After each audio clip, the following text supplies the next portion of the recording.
Pessoal, bom dia. É mais uma vez um privilégio poder estar com vocês. Hoje eu estou retomando então a disciplina de ergonomia. Ergonomia que é uma ciência voltada para adaptação, lembrando, né, do ambiente de trabalho ao homem, não ao contrário, né, onde o homem tem que se adaptar ao posto de trabalho. Essa aula que eu vou falar hoje é a aula referente à segunda-feira passada, em função de que a gente não pôde aí contemplar e cumprir o nosso cronograma de aula, né? Pelos motivos que eu já postei ali no nosso grupo. A aula de hoje, então, nós vamos retomar, é a quarta aula, porque a quarta aula é referente à continuação de um assunto importante, que é o assunto voltado para as cargas de trabalho, né? Então essa aula de hoje ela está recuperando a aula do dia 8. Mas eu não vou entrar direto na disciplina de hoje, na aula de hoje, quero fazer, dentro dessa proposta nossa, uma revisão sempre aqui dentro da nossa apostila, tá bom? Então eu já deixei a apostila aqui em aberto, vocês estão vendo aí na tela de vocês, e eu vou estar trabalhando com a nossa apostila, porque a nossa apostila é que nos norteia os nossos passos para seguir dentro de um cronograma que eu quero atender, estou um pouquinho atrasado, e quero atender ainda dentro do nosso prazo, ok? A primeira aula, então só relembrando, nós falamos uma visão geral da ergonomia, está aqui. Essa aula ela falava sobre o que é ergonomia, eu falei para vocês das divisões, as classes, a forma de fazer ergonomia, que a ergonomia é fundamentada a do Brasil hoje na francesa para as questões mentais e na norte-americana para as questões biomecânicas por causa de tabelas, por causa de scores, que a gente vai tentando ali classificar a condição em que se encontra o trabalho. Essa foi a visão da primeira aula. E a gente não falou que trabalharemos com alguma literatura, e está aqui a literatura, relembrando para vocês fazer disso aqui, vamos dizer assim, a leitura de cabeceira para poder trabalhar com ergonomia. Em primeiro lugar, é as normas regulamentadoras do Ministério do Trabalho, né? E essas norma regulamentadora é a 17, ergonomia, está fundamentada na NR 17 do Ministério do Trabalho. O manual de aplicação das normas regulamentadoras do Ministério do Trabalho, a 17 tem um manual só para ela, que explica o que é ergonomia, com detalhes, como cumprir a NR, como avançar nos itens da NR. Depois a gente tem ali o artigo 198 da CLT. Esse artigo 198 da CLT, ele é voltado para essas questões de como fazer a parte da abordagem da segurança do trabalho. Ele diz que é dever do gestor, que o gestor deve fazer segurança do trabalho, que o gestor deve fazer as medidas preventivas para evitar o acidente. Esse é o artigo 198, vocês vão receber muito esse artigo aí, talvez por notificações do Ministério do Trabalho ou reclamatórias trabalhistas dos próprios funcionários, ok? A NHO 06, por exemplo, ela vai falar sobre calor. A NHO 06 ela aborda essa questão da temperatura dentro do ambiente de trabalho, como fazer taxa de renovação de ar, de ventilação. Depois tem as NBRs também elas vêm aí completando o que a NR17 fala. Então nós não vamos ter a NR17 todo o aporte que a gente precisa para fazer ergonomia, por exemplo, mas tem as NBRs que vão vir ao encontro das NRs. Então a NBR, por exemplo, a 8995, ela vai falar de iluminação, mas a 5413 é muito mais completa. Aí vai ter a NBR 10156, que é a NBR do ruído. Também tem esse livro chamado Pontos de Verificação Ergonômica, que eu tenho digitalizado e quero já oferecer para vocês terem na língua portuguesa. Ele é da OIT, da Organização Internacional do Trabalho, que vem falando sobre 158 pontos de como verificar a ergonomia na fábrica e como fazer ergonomia dentro da empresa, nos seus processos operacionais, explicando bem didaticamente por que fazer, como fazer. Muito bom esse livro. E tem o manual de ergonomia do Grandjean, que eu estou colocando aqui, que é muito bom, que vocês devem ler. Então, essa primeira aula eu falei para vocês, tenham sempre na mão de vocês essa literatura. Na segunda aula, desculpa, nós falamos sobre então entramos na matéria propriamente dita. E os conceitos, porque eu vou dar conceitos para vocês. Nós não podemos em 20 encontros pretender dar especialização de ergonomista, não tem como, né, gente? Precisamos de 2 a 3 anos para fazer isso, para aprofundar em cada item. Então o que eu vou fazer nessas nossas aulas é conceitos. O que é e aonde se aplica, o que é e aonde se aplica tal situação. Mas não tem como nós fazermos ainda abordagens mais profundas. Aula número 2, conceito de ergonomia, os seus objetivos, o trabalho da nossa disciplina, que é o quê? Preparar o técnico de segurança para ter uma visão do que é, de como fazer ergonomia dentro da empresa, entendendo que ele é o primeiro na frente de trabalho a pensar em saúde e segurança. Então esse técnico de segurança, que é você, futuro formando, tem que saber, aquilo ali é um conflito ergonômico, aquilo não é físico, não é químico, não é biológico, não é de acidente, aquilo é ergonômico. Dos 5 que tem, aquilo lá é um ergonômico, nós temos que saber tratar aquilo ali. Então, na segunda aula eu falei, ergonomia é a ciência que visa adaptar o ambiente de trabalho ao homem, não ao contrário, né? Onde o homem está se adaptando ao ambiente de trabalho. A ergonomia pode ser feita desde o início, da forma de ergonomia de concepção. Se eu não fizer de ergonomia de concepção, eu tenho que fazer de correção, gasta um pouco mais, mas dá para fazer, claro. E a que está em moda agora no mundo, que é mais assim apelativa para os técnicos de engenharia de segurança, é a ergonomia de conscientização, que é aquela que contempla o todo. Ela concebe correto, corrige o que precisa, mas conscientiza o trabalhador de como fazer correto. Na terceira aula eu falei das cargas físicas e mentais. Então eu abri aqui na terceira aula para vocês, eu vou correr lá o cursor até a aula, com um diagrama ali, onde nós tínhamos o trabalhador e essa multidisciplinaridade da ergonomia, onde ela usa dos conhecimentos da medicina, biomedicina, usa da fisiologia, do direito, usa do conhecimento da engenharia, muita engenharia. E aqui está a tela que eu falei para você, que eu estou falando para vocês. Ela usa dessas sensações, dessas percepções que o ser humano, dentro do ambiente de trabalho, necessita estar numa interface constante, dando sempre feedbacks, dando sempre retornos de como ele está sentindo e como essa relação desse homem com esta máquina, com esse produto, com esta matéria-prima, está acontecendo. Então, nesta tela que eu coloquei na aula número 3 sobre as cargas mentais e físicas, a gente deixa estabelecido que o ser humano, na sua atividade, ele necessita interagir. E essa interação faz necessário chamar para a relação todos os seus aparatos de percepção. Então ele usa muito, por exemplo, essas janelas neurológicas, vamos dizer assim, de perceber o ambiente, através dos órgãos do sentido. O ser humano ele percebe com cognição, que é com toda a parte mental, processando na sua mente, lembrando de certos pontos, usando sua memória, usando os bancos de dados da sua memória para fazer uma atividade que ele já aprendeu, que ele já foi treinado a fazer. Ele usa a audição, muitas vezes um trabalhador conhece sua máquina, conhece seus equipamentos e ferramentas pelo próprio ouvir.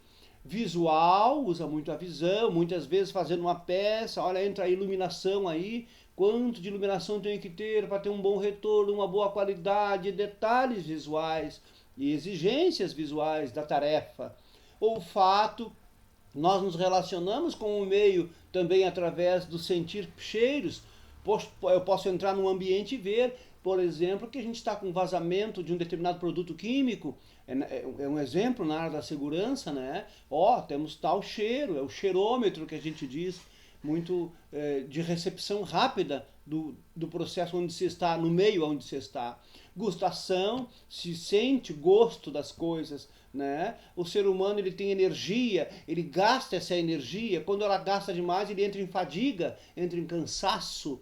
Então o ser humano ele precisa lembrar, olha, as situações de energia.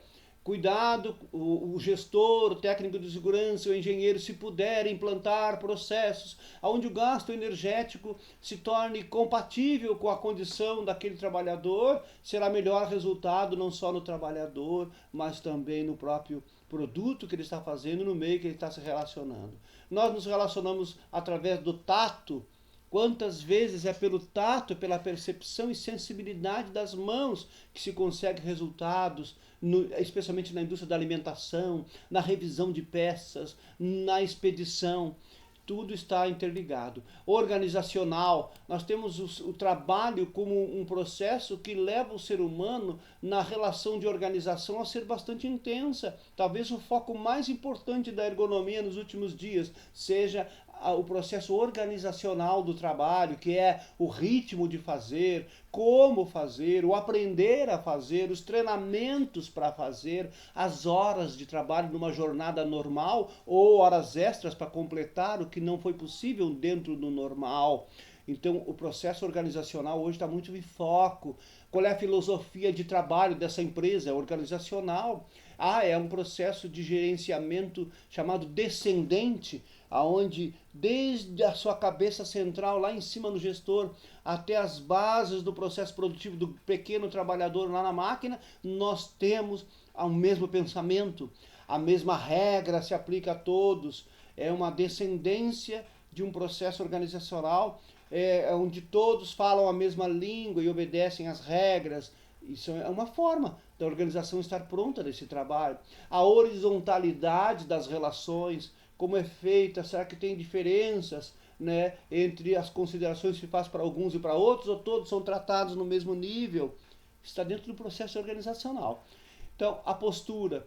Posturais hoje, fortíssima essa questão da sensação, da percepção postural do trabalhador. Postura, que é esse arranjo do corpo dentro do ambiente onde está buscando atingir um objetivo, utilizando ferramentas e processos para poder chegar a um fim. Será que está, às vezes, correto ou não, adequado ou não, causando seus reflexos quando inadequado, ou então seus reflexos positivos, como quando está adequada. E as questões de temperatura. O ser humano é um ser que tem um termostato próprio. Na região hipotalâmica, no cérebro, tem sensores para temperatura. Então, como ele exterioriza através da pele, dos órgãos do sentido localizado aqui, os termorreguladores de superfície, como ele acaba se interrelacionando no meio onde está, se por acaso estiver inserido ali um processo de estresse térmico, ou numa temperatura muito quente no ambiente, sem ventilação, sem renovação de ar, sem tempo para recuperação, como pede NR15, anexo 3, lá vai estar o regime de trabalho que tem que ser instituído por você, técnico de segurança, quando o IBUTG seu estiver acima dos limites considerados normais, devido à carga de gasto metabólico, a quilocaloria hora que é despendida dentro de um ambiente de trabalho. Então essas interfaces que eu estou falando nessa figura, que é da aula número 3, que eu estou aqui relembrando, somente relembrando com vocês, a aula número 3, ela vem falando, eu achei muito interessante essa aula, desse ser humano que interage com o meio onde está. E aqui eu me lembro que eu falei para vocês na aula passada que nós dividimos a ergonomia em 4 pedaços, vamos dizer assim. Nessa parte de interfaces, eu utilizo 4 ciências. A ciência fisiologia, a ciência medicina do trabalho.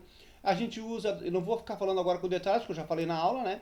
A ciência humana voltada para linguística, que é a forma de comunicação, né? A sociologia, a psicologia, são ciências humanas. Na parte da ciência técnica, nós vamos usar muito a higiene ocupacional, a engenharia de segurança, vamos tratar dos riscos, nós vamos tentar implantar processos de medida de controle fundamentado, às vezes em cálculos, usa muito a matemática, usa muito da química, da física, para tentar contemplar situações. Nas ciências sociais, a ergonomia vai utilizar os conhecimentos das ciências sociais através, então, de estratégias sociológicas, sociotécnicas, muito importante dentro da relação para se evitar problemas, para se evitar doenças e processos de, vamos dizer assim, sobrecarga física e mental que atrapalha o rendimento que se quer, o objetivo que se busca numa determinada situação de trabalho. Muito bem. Então a ergonomia está aqui, como eu falei, ela pode ser feita ou pode ser abordada na empresa de 3 formas, né? Com as suas 3 subdivisões, isso aqui já foi dado desde a primeira aula, né? Mas eu estou sempre relembrando.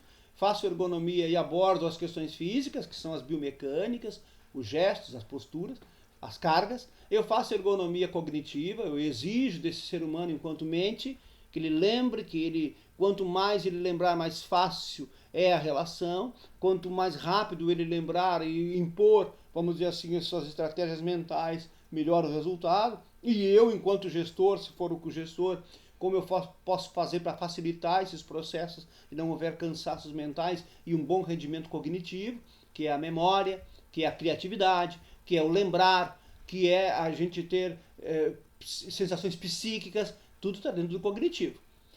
A questão organizacional, como já falei agora há pouco, vem a ergonomia abordando horas, processos, ritmos, cadências e relações que a gente exige do trabalhador.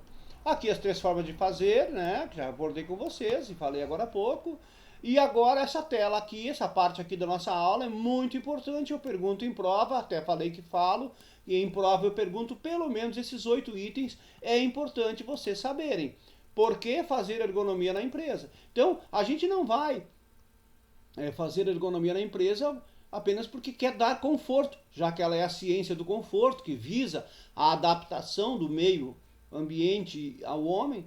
Eu não vou fazer isso apenas porque eu quero dar conforto. Eu tenho com isso que ter em mente que ao propor uma situação de um projeto ergonômico, uma medida de controle ergonômica para uma empresa, eu vou ter que lembrar desses itens aí. Eu preciso reduzir os distúrbios ocupacionais e as tendências para a doença. O que eu ganho com ergonomia? Eu reduzo o absenteísmo. O que é absenteísmo? É as faltas ao trabalho, geralmente na segunda-feira. Redução do turnover. O que é turnover? Está ali entre parênteses, é o rodízio, rotatividade. Pessoas não param nunca aqui porque não suportam mais. O processo é cansativo, tanto no aspecto físico quanto no mental. Redução de reclamações dos trabalhadores, não é reclamatório trabalhista, é reclamação lá no RH, lá na sala do Tec Segurança. Ah, no exemplo, não suporto tal situação, está insuportável aquele processo, aquela máquina, preciso fazer alguma coisa. É dessas reclamações que estamos falando. Redução de horas extras, por quê? Porque quando você retrabalha muito as coisas, tem que ficar mais horas fazendo. E às vezes a gente não consegue entregar um produto dentro do tempo planejado, dentro do tempo programado, tem que ficar mais horas lá na empresa, fazendo mais horas. Aumento da segurança, porque quando se trabalha com segurança, se trabalha com segurança física, se trabalha com segurança mental, então a sensação de segurança se passa através de projetos ergonômicos, onde o ser humano que está ali trabalhando, ele sente, não só pedem para mim produzir, mas eu sinto que sou zelado, sou cuidado por essa empresa. Aumento da segurança agora sim do trabalho, eu tenho redução de índices de reclamatórias na justiça do trabalho, eu tenho aumento da qualidade dos produtos e aumento da eficiência do processo. Então essa tela, vocês guardem ela, porque ela é muito importante para nós conduzir todo o nosso trabalho, porque tem que ter o objetivo de fazer ergonomia na empresa. Chegamos então na questão das cargas, que é a aula, né, que nós tentamos falar com vocês, já na aula passada iniciei, que o ser humano ele não é nesse texto aqui do Assunção 2004, ele não é uma máquina, né? Diz assim, a voz do homem não é um microfone, os seus ouvidos não são amplificadores, né? Os seus olhos não são holofotes, as suas articulações não são polias, porque o ser humano muda de postura para solicitar a musculatura que precisa, a musculatura que estava até em repouso, para selecionar uma imagem, para desenvolver um trabalho, ele se adapta a esse meio buscando sempre uma melhor relação, um melhor cansaço, o menor desgaste. Então o ser humano não é uma máquina. Assim como ele também busca, né, solicita o uso de articulações e músculos, ele também se cansa. Então a máquina, às vezes, o limiar dela, e ela quebra, e ela também tem que ter manutenção, imagina a máquina, né? Mas ela suporta um pouco mais. O ser humano, limiar que a gente diz é o limite, vamos dizer, a linha entre estar doente e estar com saúde, ela não é tão larga, tão vasta, ela é curta, ela é estreita. Então a gente diz assim que o limiar humano ele vai até X ponto. A partir dali ele começa a dar sinais, entra numa faixa chamada sintomas e começa a dar sinais de que as coisas não vão bem. Quando não são respeitadas essa linha, essas faixas, esse espaço, a gente chegou nele, começa a dar sinais de que as coisas não vão bem. Se a gente não respeita esse espaço e as considerações dele, a gente passa para o espaço de cima, que é chamado de acima do limiar humano, que é quando começa então a aparecer todas as doenças ou todos os reflexos de um processo não controlado. E aí essa máquina humana, que tem os seus limites, acaba, não é, tendo suas dificuldades. Então esse texto está aqui. A máquina, ela não tem ideia do mundo que a rodeia, mas o homem tem ideia do mundo que o rodeia. Ele se sente prejudicado, ele se sente moralmente, vamos dizer assim, desconsiderado em relação aos outros colegas, às outras profissões. aos processos mesmo. Ele se sente às vezes humilhado.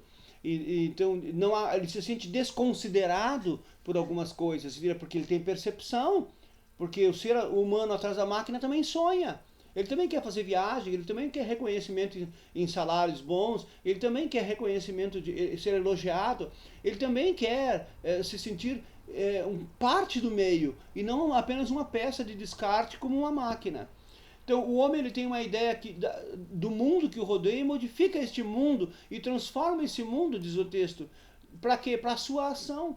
Você e eu fazemos isso constantemente, nós mudamos o meio onde estamos para sermos mais beneficiados e chegar a um objetivo. Nem sempre esse objetivo é para nós, mas às vezes para a sociedade, para o todo. Então diz assim, o homem sente, o homem age, o homem reage e modifica o sistema. Guardem esse texto, porque a partir daí a gente entra em cargas, que é a aula de hoje. As cargas, então, elas sempre foram motivos do afastamento do trabalho. As cargas dentro da ergonomia é o primeiro pilar que está lá na NR17. As cargas é considerado um dos fatores que mais tem afastado o homem do trabalho antes da sua hora, chamada de afastamento precoce do mundo do trabalho. As cargas, quando mal controladas, elas sobrecarregam o homem, causando fadiga e cansaço, e ele não consegue suportar por muito tempo. As cargas que me refiro com vocês não são as físicas somente, mas também as psíquicas, as emocionais e as mentais. Então, cargas são categorias, formas de se imaginar como o ser humano pode ou não suportar esse meio onde ele está, interagindo, tendo condições de realizar o que lhe é proposto, sem que ele ultrapasse a gama fisiológica, causando dano às estruturas mentais e biomecânicas. Então, trata-se hoje de um conceito e de um entendimento que busca não constrangir o operador, não constrangir o trabalhador na execução dessas tarefas. As cargas têm sido motivos de muitas vezes a parte sensória e motora e fisiológica de um trabalhador ser afetada e impedir a realização da sua atividade. Então, este conceito sobre carga, dentro do ponto de vista humano, dentro do ponto de vista de segurança do trabalho, é o que demanda termos ações, diria eu, né, hoje como professor e como ergonomista atuante na área, primordial, as primeiras. Quando eu vou para dentro de uma empresa, uma das primeiras coisas que quero analisar é se houver cargas ali, se na minha hipótese de análise ergonômica tem cargas envolvidas, esta é a que eu vou tentar tratar primeiro. Eu coloco ela como prioridade no plano de ação, porque eu entendo que as cargas elas precisam ser bem inventariadas, inventariadas, bem calculadas e bem definidas, porque elas, tanto no aspecto físico ou mental, volto a dizer, é a gênese de tanto afastamento precoce do mundo do trabalho. Então aqui está. O Wisner, 1987, afirma que todas as atividades têm pelo menos 3 cargas que são atuantes. São elas as cargas físicas, A, B, as cargas cognitivas, C, as cargas psíquicas. 3 tipos de cargas. E em cada uma delas tem sensações, percepções daquele trabalhador que dá figurinha aquela com a parte tátil, lembra? Sensório motor e tal, organizacional. Em cada uma dessas 3 cargas, esse homem está se relacionando e sentindo esse meio ambiente de uma forma. As cargas físicas podem ser, então, divididas em fisiológicas. A carga física pode ser dividida em fisiológica, e aí entra o esforço repetitivo, posturas incômodas, posturas estáticas, rotações de turnos e rotações também do próprio corpo, alto gasto metabólico, entre outras. As cargas podem ser, então, mecânicas, como os espaços onde a pessoa está, é chamado de carga mecânica, as forças decorrentes de manuseio de objetos e máquinas e processos utilizados no ambiente de trabalho, são cargas mecânicas. E nós temos as cargas físicas, que entra aí o ruído, as vibrações, as umidades, que é a parte da NR17 chamada de condições ambientais. Então as cargas físicas estão voltadas para essas questões, as questões ambientais.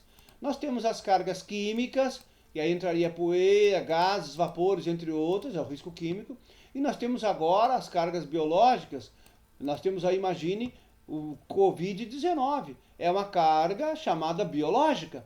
Ué, mas o vírus pesa? A bactéria pesa? Não, não é isso que nós estamos falando. Nós estamos falando dos efeitos desta carga chamada biológica e seus reflexos na saúde, causando cansaços mentais de preocupação. Então, a carga biológica que causa preocupação em função de ser animais cujos efeitos atuam na área biológica. Então, as cargas físicas, como são chamadas, elas constituem um conjunto, que vocês viram aqui agora, eu pontuei aqui com vocês, que se manifesta objetivamente, independente do corpo do trabalhador, ela está no meio. Que meio? No meio onde esse trabalhador está interagindo. Então, essas cargas, tanto fisiológica como mecânica, química, biológica, ela está no meio lá. Nós vamos, todos os dias que nós vamos sair da nossa sala, vamos caminhar na produção de uma fábrica, vamos ver ela presente. Nós só não vamos ver se nós não tivermos um olhar voltado para essas coisas. Nós só não vamos ver se não tiver conhecimento. Mas ao caminhar com a nossa prancheta e checklist na produção, tendo conhecimento, nós vamos ver que essas cargas estão lá. E elas estão lá presentes todos os dias, causando alguns danos. Então as cargas físicas não é somente pegar uma caixa de metal, com metal dentro, com peças metálicas dentro pesada. Carga não é pegar um saco de matéria-prima acima de 30 quilos e dizer, aqui tem carga. Isso é a carga, mas isso é uma carga chamada fisiológica. Mas e quantas vezes nós nem olhamos ou até não enxergamos, porque a gente não conhece, não se detém nas outras cargas. As cargas físicas, será que um ruído é só porque o decibel está alto, que causa dano no cílio, e aí é um dano fisiológico, é chamado de carga? Não é. O ruído incomoda. E esse incômodo, que eu não tenho um aparelhinho para medir, porque eu não sei o quanto estou incomodando quem, ou quanto eu estou sendo incomodado com esse ruído, ele causa sobrecarga. Tanto é que quando desligamos uma máquina barulhenta, a gente diz, que coisa boa, né? E esse coisa boa que a gente falou não é a quantidade de cílio que arrancou no ouvido e deixou surdo. Não, era coisa, a gente diz, que coisa boa, é porque o ambiente ficou mais suave. Que alívio, que alívio. Alívio do quê? Estava pesado? Sim, o ruído estava pesado. Por isso ele é chamado de uma carga física. Então, pegando o que eu quero dizer, é que não é peso. Carga não é só peso. Carga também é sensação. O que eu estou querendo dizer aqui para você nesse momento é que carga é pegar aquele bonequinho, que bonequinho? Este bonequinho da aula passada, esse esboço aqui, imaginar que este ser humano que está aqui agora, sentadinho nessa cadeira, e que tem todos esses neurônios sensoriais, esses neurônios têm o seu limite, esses limites, quando ultrapassados, causam doenças, e que esse ser humano que está aqui, que eu estou apontando aqui para vocês, estou apontando nessa telinha, marcando aqui agora, estou novamente falando, ele é afetado pelas cargas de todo tipo, sendo que esta que estou falando agora, nesse momento, a carga física, aquele ser humano lá, aquele bonequinho com seus neurônios de percepção interagindo nas interfaces com o meio, se sente sobrecarregado. Se sente sobrecarregado porque tudo o que lhe cerca, quando acima do suportável, é pesado. E porque é pesado, torna-se carga. Torna-se fardo. Os antigos usavam muito essa palavra. Suportar fardos. Numa linguagem mais moderna, a gente diz para os outros assim, é uma mala sem alça, tem que carregar essa mala. Aí tu olha assim e diz, eu tenho um amigo chato, e ele é pesado, viu? Que cara pesado de suportar. O fulana de tal, a minha amiga tal, tá passando por um monte de problemas e ela tá sendo um fardo. Ué, ela subiu de peso? Ela saiu de 70 para 100 quilos? Não, não é isso. A relação aumentou, ficou pesada, porque é de fardo insuportável. É disso que estamos falando, a carga. Então a carga física, ela tem essa questão, chamada de carga, e também por não podermos suportar. Dentro da carga física, então está aqui, a carga mecânica. A carga mecânica diz que admite-se que cargas típicas estão dentro de uma gama chamada fisiológica, olha que falei agora há pouco. Mas quando a gama fisiológica, olha como é que termina, quando a gama fisiológica é ultrapassada, surgem as lesões. Então, O surgimento das lesões se dá, e as lesões não é só de tendão, volto a dizer, não é só disco, não é só osso, não é ligamento somente, isso também, mas não é somente. O surgimento das lesões que falamos é lesões de todo tipo, até as psíquicas emocionais. Surge quando? Quando ultrapassa, olha aqui, guardem isso, eu pergunto isso, quando ultrapassa a gama fisiológica. E então nós temos as lesões. Então o que é lesão? Lesão é o dano sofrido pelos tecidos do corpo humano. Simples assim. Fulano de tal estava trabalhando, teve uma lesão ocupacional relacionada ao trabalho. Isso é uma DORT. Mas o que é lesão? Lesão está aqui. É o dano sofrido pelos tecidos que constituem o corpo humano. Todo tipo de tecido, não é só muscular, ligamentar, ósseo. É sanguíneo e é neurológico também. Mas quando é que surge essas lesões? Continuando na pergunta. A gente responderia agora, depois dessa aula. Essas lesões surgem quando a gama fisiológica é ultrapassada. Porque o surgimento, está aqui, estou sublinhando, das lesões surge. O surgimento acontece quando a gama fisiológica é ultrapassada. A gente admite que nós não somos de açúcar. Nós também não somos um óleo de dendê. A gente tem uma situação em que a gente admite-se que as cargas estão dentro de uma gama fisiológica. Mas quando elas são, a gama fisiológica é ultrapassada, nós temos o surgimento de lesões. Então eu perguntaria para você, meu aluno,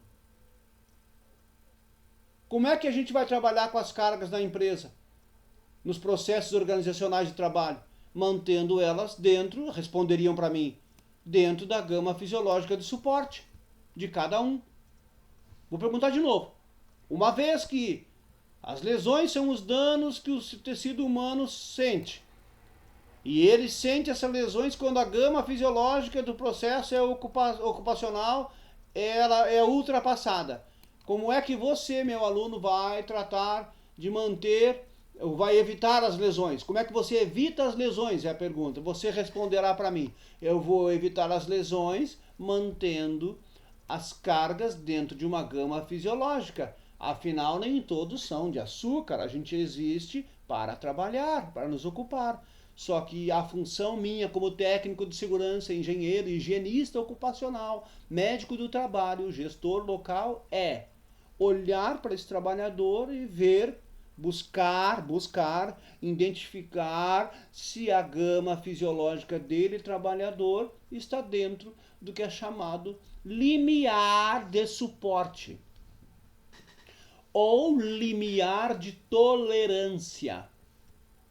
Ele tolera bem aquela condição, tá legal, então a gente toca a ficha, mantém. Ele consegue realizar o trabalho com aquele número de colegas, não tem pouca gente ali, a carga psíquica aí. As caixas não estão muito pesadas, tem carrinhos, tem monovia, tem guindaste, bom, então os pesos estão bem. A gente está pedindo a produção dentro de um tempo compatível com a entrega e com a velocidade da máquina, a matéria-prima está boa, então está tranquilo. Senão é uma gama fisiológica ultrapassada, essa em que nos dão uma máquina ruim, uma matéria-prima ruim, e querem um produto classe A, me dando matéria-prima classe D, máquina classe C, uma máquina de tempo de vida útil velha, querendo que eu faça um produto de alta classe. Como? Aí não paro de reclamar no ouvido. Isso é uma carga, isso é um fardo. Muito bem. Eu gosto muito do Ising. Ele é um autor da biomecânica, em 2001. Ele falou dessa questão dos mecanismos das cargas. E eu gostaria que isso aqui vocês lembrassem, porque eu pergunto na prova. Quais são os 7 mecanismos? Está aqui escrito 7. Quais são os 7 mecanismos? Sublinha aí na apostila. É básico para se chegar ou se ter uma lesão em função de cargas no ambiente de trabalho. Muito bem. Lesão se tem por contato ou por impacto. Batida.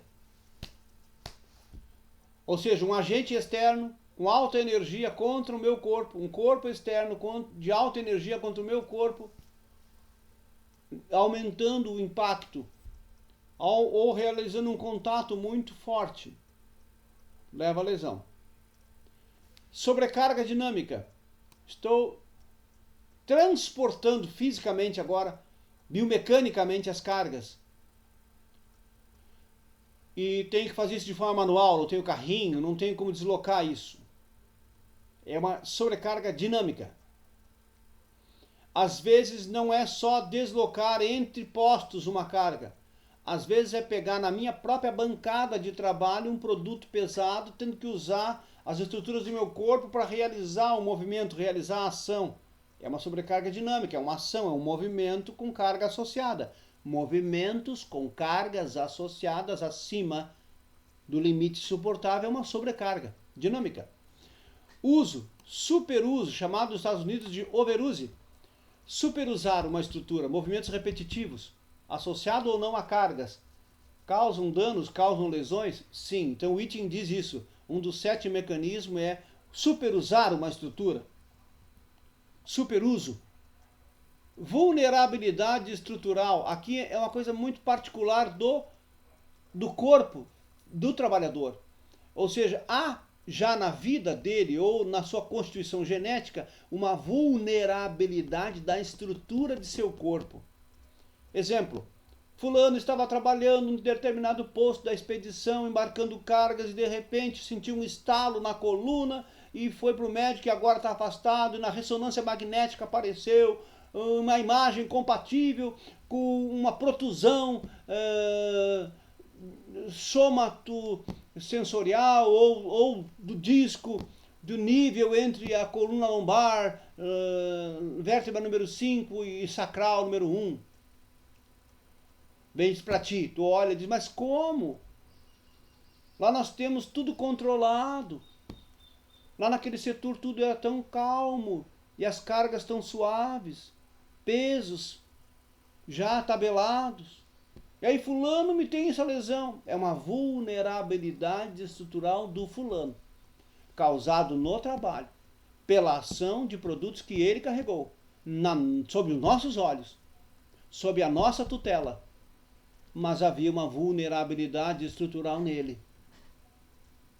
Outro exemplo, tem certas pessoas que não podem trabalhar com alguns produtos, com alguns ácidos, não conseguem nem passar perto, já desencadeia uma alergia cutânea ou uma alergia respiratória.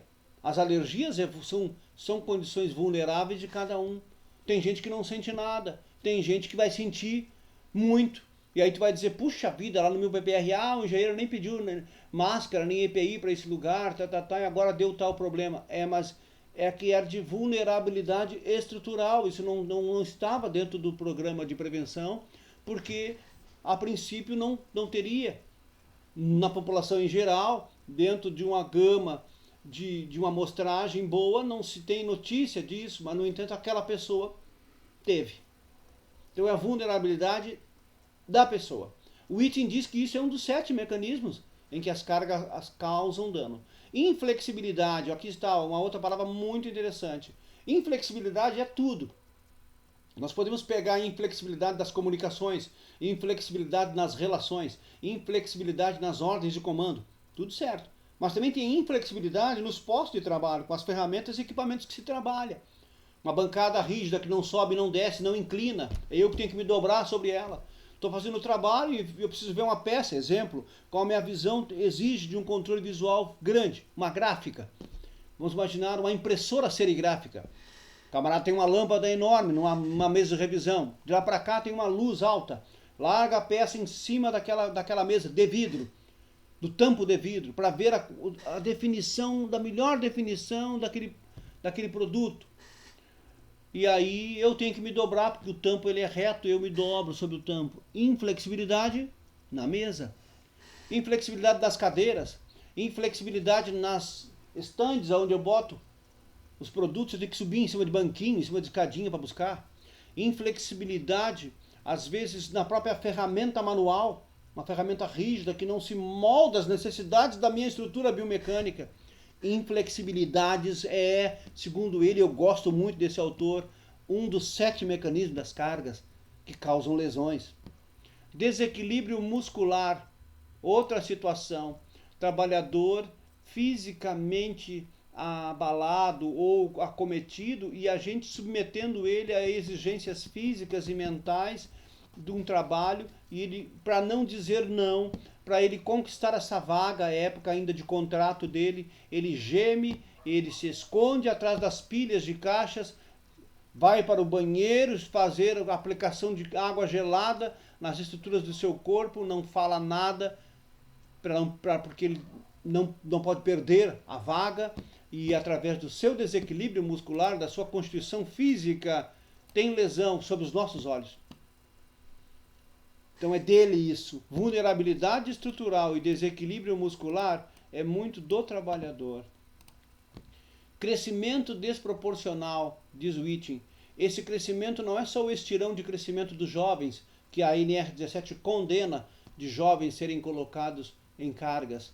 Ela deixa muito claro isso. Se você entrar na NR17, vai estar escrito lá que mulheres e jovens não devem trabalhar sob exposição de cargas igual um trabalhador adulto, já estruturado, homem.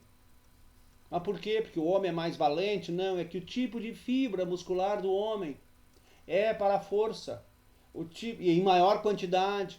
O tipo de fibra para a força na mulher é um pouco menor em quantidade, com a fibra um pouco mais curta. Tudo isso nos leva a ter uma estratégia. A NR17 é maravilhosa.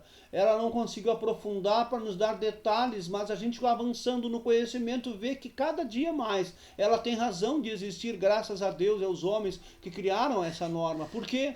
Porque é ela quem zela pela saúde do trabalhador. Imagine, nós não levando em consideração os crescimentos desproporcionais de cada constituição física, íamos submeter todo mundo a diversas situações sem nenhum controle.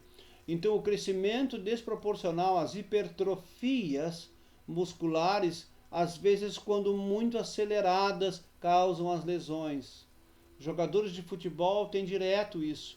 Querem resultados rápidos, são colocados numa academia para fazer força, e aí para buscar logo o rendimento que se quer dentro do esporte. Lesão, porque o crescimento desproporcional é demais. Passou do limiar humano fisiológico. Força, Whitting diz assim, força é o elemento fundamental das lesões relacionadas às cargas. A força ela é definida como ação, um efeito mecânico aplicado a um corpo e que tende a produzir a aceleração. Olha que conceito fantástico, técnico, e você pode guardar com você pro resto da vida. O que é força? Força é o efeito mecânico aplicado a um corpo quando nós queremos produzir uma aceleração. Ou quer dizer, tu não faz força se tu não quer movimento. Se tu não quer tirar uma coisa de um lugar e botar no outro, que isso é a aceleração que tu quer fazer, é o movimento, tu não faz força. Então tu vai ter que lembrar, olha, se nós temos muito transporte de carga desse pavilhão para aquele pavilhão lá, tem força. O ser humano não é mais burro de carga, tem que ter um meio mecânico. A NR17 diz que as cargas podem ser mensuradas manualmente ou mecanizadas. Então a força, ela é o elemento fundamental. Olha ali, força, está escrito aqui, é o elemento fundamental das lesões, porque ela é o quê? Ela é o efeito mecânico aplicado a um corpo quando se quer uma aceleração. Então as forças inerentes das lesões, está aqui escrito na linha de baixo agora, ó, são aquelas que agem em um corpo ou sobre todo o corpo humano. Então, relacionado ao corpo humano, as forças que causam lesões é aquilo que age sobre ele, o corpo humano. Entre as forças que nós temos, uma das primeiras que nós conhecemos é a da gravidade. Todos nós, para sair da cama de manhã, temos que enfrentar ali, ó, 9,81 quilos. Quase 10 quilos. Quase 10 quilos. São suportados todos os dias, 9,8, para sair da cama. Essa é a primeira força que enfrentamos, é a força contra a gravidade. Nenhum de nós, então, é de açúcar, volto a dizer. Desde que levantamos da cama, nós temos que causar força, provocar força, aceleração. Temos que agir. Contra o quê? Contra uma massa de ar que está em cima da minha cabeça, chamada gravidade. Senão não levanto. Mas acontece que, quando isso tudo é demais, é acima do limiar humano, volto a dizer, o início da matéria, nós temos as lesões. Então as forças, elas também precisam ser bem quantificadas na empresa. Nós vamos ver alguns processos trabalhistas chegando para nós dizendo que fazia muita força e por isso teve a lesão. É o grito do jurídico do lado oposto. Pois eu vou te dizer que nós temos que ver muito como é que é essa força. Ela é realizada. E é por isso que eu coloco aqui, gente, esses fatores. 1, 2, 3, 4, 5, 6, 7 fatores. 7 de novo. E eu peço eles na prova. Anote aí, eu peço na prova. Esses fatores aqui, relacionados às forças, e eu peço esses 7 fatores relacionados aos mecanismos das lesões. Volto. Mecanismo das lesões. 7 fatores que causam lesões. Peço na prova? Peço. Depois eu peço 7 mecanismos ou situações em que as forças são aplicadas para se realizar os movimentos com carga. Voltando para esclarecer. Aqui, os 7 mecanismos básicos das lesões. O próximo, os 7 fatores que, se combinando um com o outro, podem causar lesões.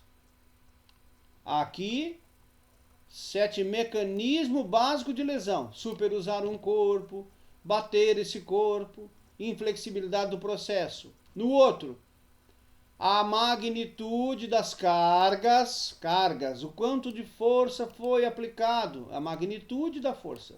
O quanto ela foi aplicada é minha. Eu precisei fazer, sei lá, 11 kg força para poder empurrar o carrinho com couro molhado entre uma máquina e a outra. É a magnitude da força. Localização da força. Aonde a força foi aplicada. Não só onde no ambiente, mas no físico dessa pessoa. Porque se for uma força aplicada em bíceps, é um tipo de suporte, tantos quilogramas. Agora, uma força aplicada num punho é outro tipo de suporte, é uma outra consideração. Vou fazer de lado. Uma força aplicada numa massa muscular preparada para fazer força é uma coisa. Uma força aplicada, onde ela está sendo aplicada? Numa estrutura frágil e que não tem massa muscular para suportar tanto tempo, é outra. Por isso que as cargas, elas têm mecanismos de lesões, é o 7 aqui de cima, e elas têm fatores de cargas que causam lesões. Mecanismo está lá em cima, contato, impacto, inflexibilidade. Agora aqui, fatores de cargas é a magnitude da força, o quanto é, depois a localização no corpo, onde a força está sendo exigida, e aí se esse corpo, considerando ali em cima desequilíbrio muscular, vulnerabilidade estrutural, e mais ainda agora a localização da onde essa força está sendo realizada, eu tenho a lesão. É assim que a gente faz o estudo, não é só saindo sem considerar vários elementos. Por isso que eu digo, o jurídico pode fazer vários apelos numa reclamatória, mas nós temos que considerar vários outros elementos para contra-apelar essa situação. Então, só um pouquinho. Quanto de força foi aplicado, a localização da força. Veja bem, você poderia argumentar, olha, nossas ferramentas são boas, o que ele usa de estrutura para fazer essa força é uma parte do corpo que não é frágil, é uma parte do corpo preparada para a força, não foi numa parte do corpo frágil, fina, desestruturada, não, foi numa região do corpo preparada para fazer a força. A pegada da mão, a direção em que a força foi feita, ela era favorável. Olha aqui o próximo item. Direção. Para onde a força é dirigida. Como assim? É lomba abaixo, lomba acima? Tinha uma rampa, não tinha uma rampa? Era no paralelepípedo, num terreno cheio de atrito? Não, era um piso polido, liso, demarcado. Nós temos esse cuidado aqui na fábrica. Tudo isso é a direção. Então veja bem o que eu estou falando. Como é bacana essa situação da força de se estudar e se aprofundar. Em primeiro lugar, tem mecanismo de lesão, né? Vulnerabilidade, inflexibilidade, etc. E agora, magnitude, localização, direção. Eu diria o seguinte, na verdade são 7 mais 7. Pega esse 7 aqui, é um bloco, chamado mecanismo da lesão numa pessoa. E aqui eu tenho os fatores da carga em todo um contexto de organização. do processo. Então, aqui, vulnerabilidade de situações que eu posso me relacionar com as pessoas. Aqui, condições em que eu posso considerar em relação ao processo. Bloco A da lesão. A pessoa tem tendência a ter uma lesão por esses fatores. Sobrecarga, contato, impacto, inflexibilidade, desequilíbrio muscular.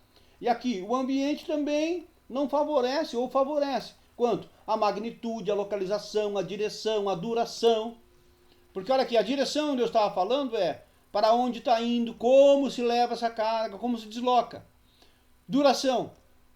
Tem ou não tem intervalo entre a aplicação de uma força e outra? Nós vamos ver na NR17 alguns clamores, alguns pedidos, que é: olha, quando você fizer uma carga, o próximo ato, a próxima ação sua no processo operacional seja sem carga, seja suave. Por quê?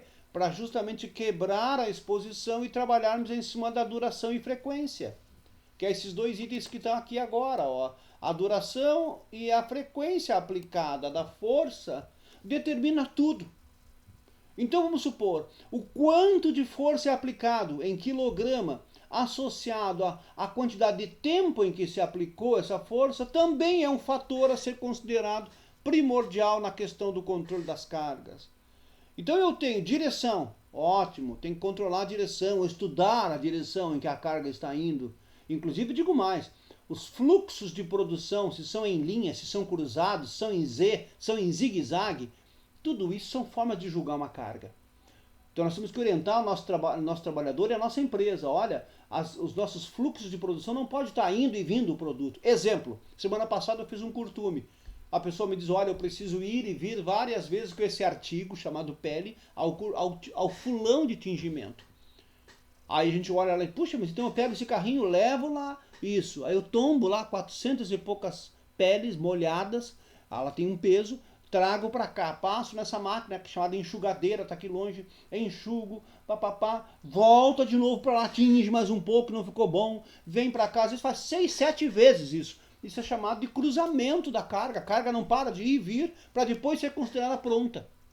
Então a gente vai lá e estuda. Puxa, quem sabe a gente aproxima a máquina B da máquina A. Se eu dependo uma máquina da outra. Aqui está o fulão, ali está a enxugadora. Vamos botar perto uma do outro para que a gente pegue a carga e ande pouco com essa carga. Hein? Ande pouco com a carga dentro da produção. É isso que estou falando. Direção, duração e frequência da carga.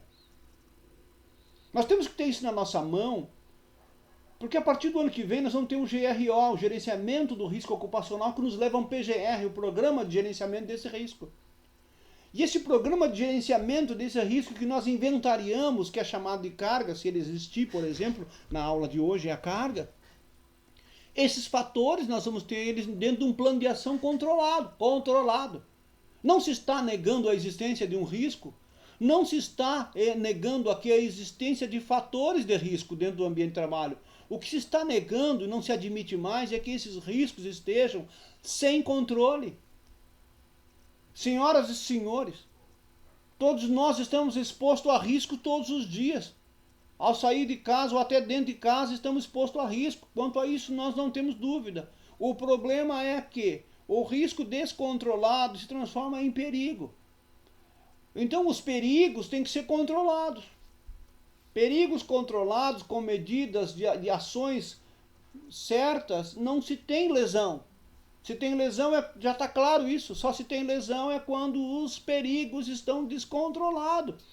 Um leão no zoológico dentro da jaula, ele está controlado. Agora um leão com jaula aberta, dá licença, né? Ninguém vai visitar esse zoológico, só se quiser ser comida de leão. Então tá aí, duração da carga, é o tempo em que ela é aplicada. Nós temos que trabalhar muito com essa questão. Faça uma hora uma carga, na outra hora um trabalho mais leve. E aí nós vamos estar controlando um pouco da duração. Frequência, quantas vezes a carga é aplicada. É claro que quando uma carga está acima do limiar humano de suporte, mesmo que seja por poucas vezes, a pessoa pode ter a lesão. Claro que sim, pode ter a lesão. Por quê? Porque os fatores de cima, que falei agora há pouco, chamado vulnerabilidade estrutural. e desequilíbrio muscular entram em ação. Então, olha bem, a frequência da carga aplicada que se fala aqui é aquela carga que foi mensurada e foi considerada dentro de uma gama fisiológica da população em geral. E a NR17 traz algumas considerações. Ela diz o seguinte, para a carga, por exemplo, chamada fisiológica, de peso, ela diz que o ideal é que a pessoa trabalhe com até 23 quilos em uma altura chamada condição favorável. O que é uma condição favorável? Uma condição favorável é que uma carga de 23 kg esteja a 70 centímetros do chão. Estou falando claro. 70, 60 no mínimo. Do chão é chamado de favorável. Não é 23 no chão. 23 no chão, 23 quilos no chão, nunca. Porque tu pode dizer assim, não, nossos sacos aqui na fábrica tá tudo com 23 quilos, que nem manda a NR17. Mas tá no chão. Tá no chão, já não tá mandando como a NR17 diz. Ele só vai estar em condição favorável se ele estiver em cima de uma mesa, em cima de uma bancada, a 70 centímetros do chão, na linha do quadril do cara, na linha do umbigo. Aí a gente diz, olha, isso aqui é uma condição favorável, aí pode ser 23 quilos. Aí eu digo o seguinte, essa carga está mais ou menos controlada num padrão chamado limiar humano de suporte, numa condição favorável. Aí então, a gente vai estudar essa questão da frequência de uma forma diferente, considerando que esse ser humano se fez, mesmo estando tudo em condição favorável a uma lesão, havia vulnerabilidade estrutural. Vamos falar com o médico. Poderá ser que tivesse descrescimento muscular desproporcional. E a gente então pensa que no nosso processo estaria teoricamente controlado, mas aí foi uma situação fisiológica, pessoal. Mas o que nós temos que controlar é que todas as frequências de cargas que acontecem dentro da empresa, ela esteja dentro de uma situação em que a gente consiga dizer, faz uma hora um pouco, descansa na outra, não faz sempre. Variabilidade. Variabilidade é a magnitude da força que é constante ou variável durante o intervalo de aplicação. A variabilidade das cargas, que é muito parecido com a frequência e duração. E o ritmo, com que rapidez a carga é aplicada. A gente às vezes vai numa Ceasa da vida, ou vai no setor de expedição de uma grande transportadora, fica apavorado. Por que fica apavorado? Porque o ritmo, a cadência com que aquelas pessoas têm que fazer rápido o movimento, porque senão atrasa, é uma coisa absurda. E isso a gente tem que considerar na questão das cargas. O ritmo com que a carga é feita. Dá para caminhar com calma, dá para respirar nas ações, nos gestuais que ele está fazendo. Não existe nesse rosto uma expressão de carga, uma manobra chamada de valsalva, que é encher o tórax de ar e gemer que nem o Guga lá na hora de bater na raquete no tênis, que se escuta de longe o gemido. Como é que é feito isso? Como é que está esse ritmo dessa carga? Ou é pausado, ele faz uma carga, calma fulano, ninguém está gritando no ouvido dele, vamos, chicoteando que nem escravo ali para embarcar? Como é que é feito isso? É uma esteira, mas mesmo sendo uma esteira, eu tenho que estar jogando o saco toda hora para subir lá no navio, para subir na carroceria da carreta, ou do vagão do trem? Como é que é isso? Ou estão jogando na minha cabeça as coisas, os sacos de cimento para me levar logo, que vai estragar, ou que está demorando muito o processo? Como é que é esse ritmo? Então essas 7 situações, mais os 7 elementos das lesões e as 7 situações em que as cargas são aplicadas, eu cobro de vocês, eu vou cobrar de vocês, porque é fundamental entender isso para todo o nosso processo, a nossa gama de ação que queremos fazer no controle desse risco que é chamado danoso em ergonomia, que são as cargas. Volto a dizer, não só física, aqui deve considerar as mentais e as emocionais. Muito bem, estresse. Estresse, todo mundo já ouviu falar, nós temos estresse hoje como uma palavra que está aí presente nas relações humanas e todo mundo, tudo é estresse. Tudo é estresse, né? Pois estresse, diz aqui, é quando um tecido é submetido a uma carga e desenvolve uma resistência interna. Toda vez que um tecido humano ele é submetido a uma carga, ele, para vencer a carga, ele tem que impor uma resistência interna.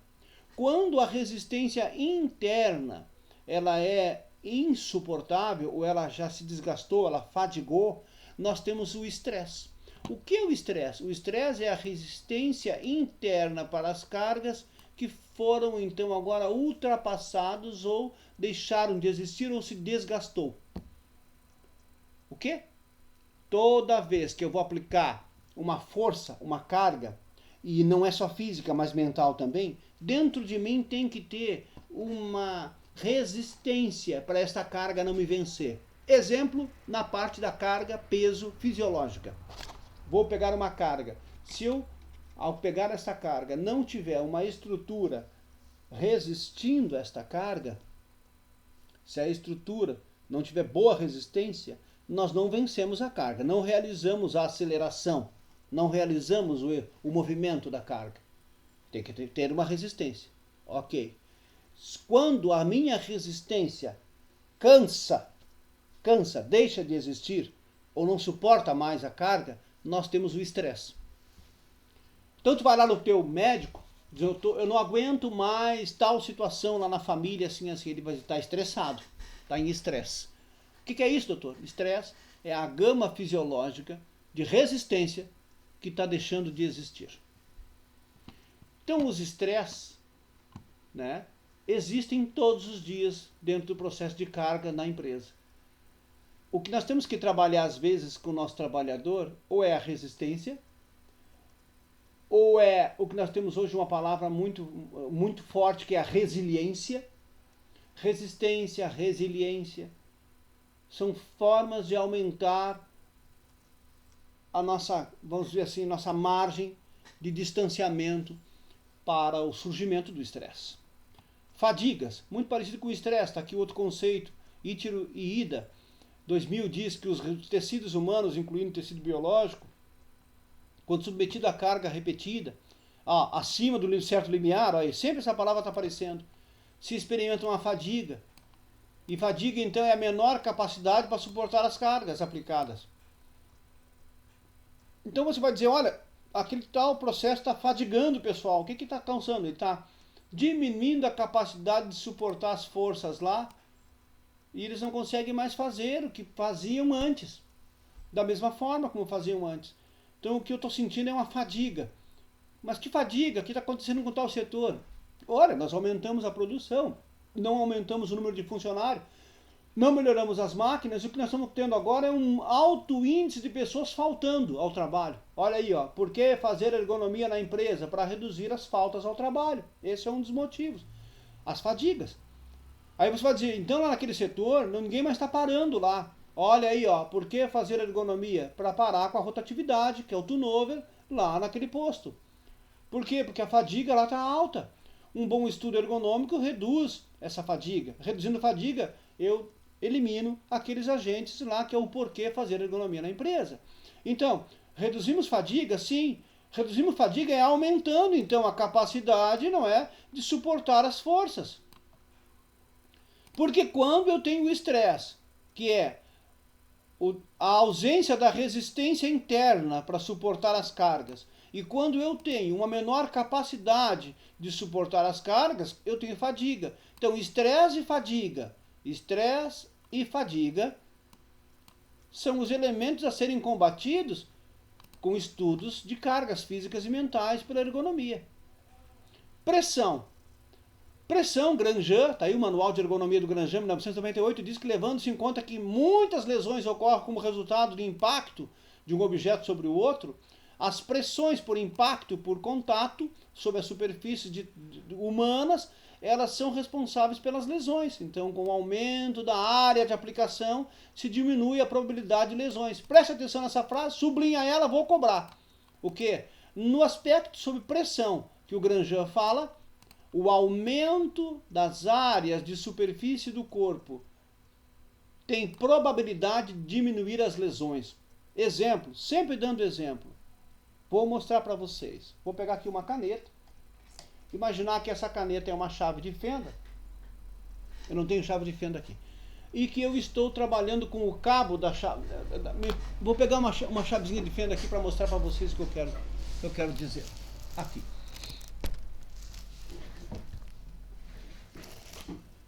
Essa é uma chave de fenda. Ela é uma chave de fenda de cabo duro, cabo rígido, ponta fina, para pequenos parafusos. Eu vou lá e dou essa chave de fenda. É isso que o Grandjean está dizendo aí nesse conceito. e dou essa chave de fenda para o trabalhador apertar 150 parafusos numa máquina de lavar roupa. Uma máquina de lavar roupa tem em torno de 100 a 150 parafusos na sua carcaça. Eu não dei uma ferramenta energizada, eu não dei uma parafusadeira ou desparafusadeira para o trabalhador e dei essa chave aqui. Aí ele tem que pegar essa chave aqui com a mãozinha dele sem luva e tentar trabalhar com essa chave. Olha bem, ela é uma chave de fenda que ocupa uma área de superfície, é isso que o texto está dizendo. A área de superfície, ela é muito pequena no contato. Aqui está a mão do cara, aqui está o cabo da chave. A área de superfície é muito pequena no contato. Se ela fosse uma chave de fenda que aumentasse a área de superfície e que a mão dele ficasse mais aberta do que fechada, assim, para trabalhar, 150 parafusos, ele não teria lesão. Mas como eu dou isso aqui e peço para ele fazer esse movimento, ou pior, dou 3 dedinhos para ele pegar aqui e fazer assim o dia todo, e essa parte aqui bicuda fica calçando aqui na palma, onde está passando 5 tendões de movimento, altamente sensível, de grande preciosidade para os movimentos da mão, estão passando aqui, justamente onde a chave está pegando. Aí eu dou isso aqui para ele e mando ele fazer assim. Vai lá, fulano. Quantas vezes? 150. Quantos movimentos? 15 por parafuso. Vamos dizer que se fosse 15 é mais. Então, cabeça do parafuso, complicada. Número de rosca de volta no parafuso enorme. É um parafuso desse tamanho para botar na máquina. Não é esse aqui, é esse. Aí o cara vai lá e tem que fazer 50 movimentos. Como? Calçando ali. Isso é chamado de área de superfície reduzida. O que o Grandjean diz assim, quando eu aumento a área de superfície, está aí, ó, sublinhado para vocês, demarcado aqui. Quando a área de superfície da aplicação da força for diminuída, nós temos alta probabilidade de lesão. Portanto, se eu aumento a área de superfície, eu reduzo as lesões. Dê um cabo de uma chave de fenda emborrachada, com o diâmetro acima de 3 milímetros. Vamos pegar a régua.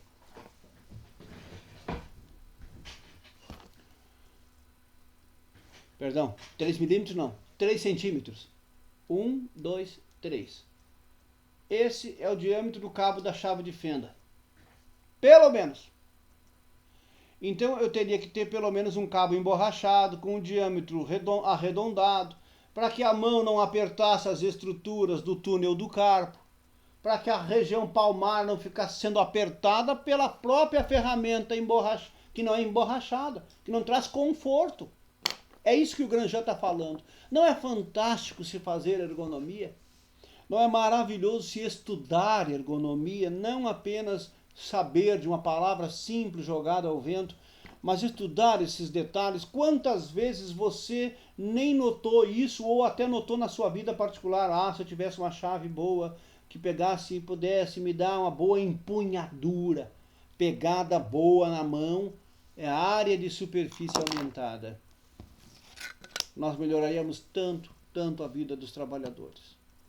Atrito. Estou terminando a aula de hoje em atrito, vou parar a carga cognitiva, começo ao vivo com vocês na segunda-feira a carga cognitiva, tá bom? Eu vou falar do atrito rapidamente. O atrito define toda a resistência criada como resultado da ação recíproca entre dois corpos. O que é atrito, gente? Atrito é a resistência criada como resultado do contato recíproco, quer dizer, vai e vem, mão dupla, para lá e para cá, vai e volta. Recíproco é toma lá e dá cá. Então o atrito ele é a resistência criada como resultado do contato recíproco entre dois corpos. O atrito ele atua geralmente na direção oposta do movimento iminente ou real. Olha que loucura, o que é atrito? É a resistência criada entre dois corpos. Geralmente recíproca no sentido contrário. Ou causando, ali agindo em direção oposta ao movimento inerente ou real. Aqueles que já fizeram mudança de um guarda-roupa em casa sabem o que é deslizar o guarda-roupa num piso de cerâmica ou deslizar numa forração de carpete. A gente na forração de um carpete não consegue nem mover o guarda-roupa. Agora bota num pisozinho de cerâmica com um tapetinho, um pedacinho de um cobertor de lã embaixo, praticamente anda impõe menos esforço no deslocamento daquele corpo, daquele móvel. É isso que está dizendo aqui. Toda vez que eu, dentro do processo operacional, aumento os atritos, inflexibilidade, está aí, é o texto lá de cima, eu tenho um resultado de uma ação em direção oposta muito alto, ou muito exigido. E essa resistência dessas irregularidades entre as superfícies, também chamado de aspereza, ela causa forças resistidas que impõem ao corpo que pratica a ação, o humano, que tem o tecido mais sensível, a lesão. Então o atrito ele é um fator a ser considerado nas cargas? Com certeza. Muito importante. Bem, pessoal, meus prezados alunos, até aqui eu vim com vocês falando, estou falando há 2 horas na aula de hoje, que deveria ter sido dado ali na segunda-feira passada, sobre cargas. É verdade que eu não terminei a aula de hoje, porque nós temos aqui agora temos ainda a carga cognitiva, que é pouca coisa que vou falar, e psíquica, e nós já entramos então aqui na 4ª e 5ª aula, tá bom? Até eu pediria para vocês então dar uma lida, você pode ler aqui carga psíquica e carga cognitiva, e a gente depois até dá uma considerada na aula que vem, só uma rápida passada aqui, porque esse aqui exige um pouco mais de profundidade. Eu me detive mais tempo na aula de carga física, né? Dos 3 tipos de carga na física. Então, na aula que vem agora na segunda-feira, eu vou entrar em postura. O que é postura? A definição desse conceito de postura, né? O conceito de postura, e nós vamos aprofundar esse conceito, entender a postura, quando é que ela é considerada adequada e inadequada. Eu vou estar falando na aula que vem agora, na segunda-feira, sobre trabalho em pé e trabalho sentado, e a nota técnica 060 do Ministério do Trabalho, antiga, agora Ministério da Economia, mas é de grande valor para vocês também trabalharem na empresa, quando sentar alguém, quando colocar em pé, ou quando alternar entre em pé e sentado. É tudo na aula que vem agora, fica a minha chamadinha, não falte na aula de segunda-feira, muito importante, porque não é que eu sou o cara, não é que as minhas aulas são indispensáveis, é que eu entendo sempre assim, eu faço ergonomia todos os dias, e que aquilo que eu destaco aqui nas aulas é o que eu vivo no dia a dia. Então quando eu digo assim para você, venha, não falte, olhe, estude, é porque vai fazer falta lá na frente. Vai chegar um dia que alguém vai perguntar para ti, fulano, tá muito pesado aquilo ali, aquela carga lá tá demais, vocês vão ter que ter argumentos, vão com a aula de hoje argumentar, vão falar de fadiga, vão falar de estresse, vão falar de fatores que devem ser considerados para lesão e fatores que devem ser considerados para julgar esta carga, melhor ou não, entendeu? E na aula que vem, não falte, por quê? Porque um dia vão perguntar para você, fulana deve trabalhar sentado ou de em pé? Todos os dias técnicos me perguntam. Aquela bancada lá, o Ministério do Trabalho teve aqui, disse que não quer mais aquelas mulheres em pé. Como fazer aquilo lá? Olhar aonde? Que lei diz isso? Que norma? Que regra?